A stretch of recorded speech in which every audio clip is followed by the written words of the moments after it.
ذرا تصور کریں کہ آپ ایک ایسے شہر میں کھڑے ہیں جس کے چاروں طرف نیلا سمندر ہے، جہاں کی عمارتیں چمکتے سونے اور چاندی سے مزین ہیں، سڑکیں سفید پتھروں سے بنی ہوئی ہیں اور فضا میں ایک خاص قسم کی روشن توانائی موجود ہے، مگر یہ توانائی کسی پاور ہاؤس سے نہیں آ رہی بلکہ قدرتی ذرائع جیسے مقناطیسی لہریں، کرسٹل انرجی اور پانی کی طاقت سے پیدا ہو رہی ہے۔ وہاں کے لوگ پانی کے نیچے سانس لیتے ہیں، جدید ٹیکنالوجی سے لیس ہیں اور قدرت کے ساتھ ہم آہنگ ہو کر زندگی گزار رہے ہیں۔ یہ سب کسی سائنسی فلم کا سین نہیں بلکہ افلاطون کی بیان کردہ اس گمشدہ دنیا کی جھلک ہے جسے وہ اٹلانٹس کہتا تھا۔ ہمارے شوکنگ سین چینل میں آپ لوگوں کو ایک بار پھر سے خوش آمدید۔ دوستو، اٹلانٹس کا سب سے پہلا ذکر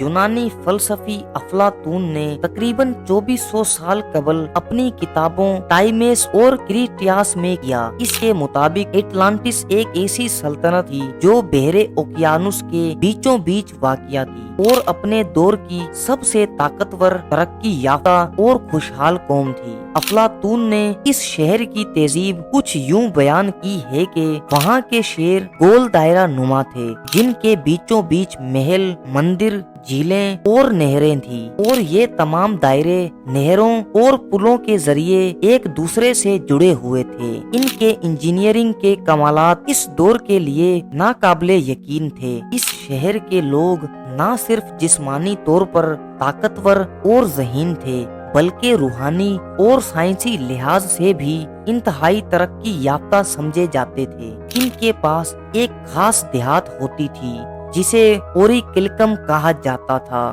جو سونے جیسی چمکدار مگر اس سے زیادہ مضبوط تھی۔ اٹلانٹس والے اس دھات کو نہ صرف تعمیراتی مقاصد کے لیے استعمال کرتے تھے بلکہ روحانی طاقتوں کو بڑھانے کے لیے بھی۔ ان کے ہاں ایسی گاڑیاں موجود تھیں جو پانی کے نیچے بھی چلتی تھیں، کرسٹل سے چلنے والے روشن آلات تھے اور شاید وہ لیزر یا شعاعی توانائی جیسی طاقتیں بھی استعمال کرتے تھے۔ اٹلانٹس کی تہذیب اپنے عروج پر تھی، لیکن جیسا کہ اکثر طاقتور تہذیبوں کے ساتھ ہوتا ہے، ان کا زوال ان کی خود پسندی اور اخلاقی انتہاءات کی وجہ سے آیا۔ افلاطون کے مطابق جیسے جیسے ان کی طاقت بڑھی ویسے ویسے وہ اخلاقی لحاظ سے کمزور ہونے لگے۔ انہوں نے دوسرے ملکوں پر چڑھائی شروع کی اور جب وہ یونان پر قابض ہونے لگے تو قدرت نے ان پر قہر نازل کیا۔ زلزلے، آتش فشاں، طوفان